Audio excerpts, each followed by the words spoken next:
రాయలసీమ కరువుకు శాశ్వత పరిష్కారం కనుగొనాలని చెప్పి ఒక పెద్ద ఆలోచన చేసి శాశ్వత కరువు పరిష్కారం దిశగా ఆ రోజు Telugu Ganga project, Handrineeva, Galeru Nagari, Veligonda project, KC canal కానీ, ఎస్ఆర్బీసీ కానీ ఇవన్నీ కూడా ప్రాజెక్టులన్నీ ప్రారంభించి గ్రేటర్ రాయలసీమ అంటే అప్పటి అనంతపూర్, కర్నూలు, కడప, చిత్తూరు, నెల్లూరు, ఒంగోలు జిల్లాలను కలుపుకొని గ్రేటర్ రాయలసీమగా కరువు సీమకంతా కూడా నీళ్లు పారేయాలా, కృష్ణా జలాలు తీసుకురావాలని ఆయన చేసిన ఆలోచనలకు అంకురార్పణ జరిగిందో, ఆ అంకురార్పణ ఈరోజు చంద్రబాబు నాయుడు గారు ఒక పెద్ద మహత్తర ఆలోచన చేసి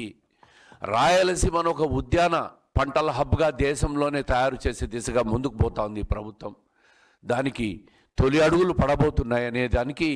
రాయలసీమ రైతులకు అందరికీ కూడా శుభవార్త తెలియజేస్తూ ఉండా.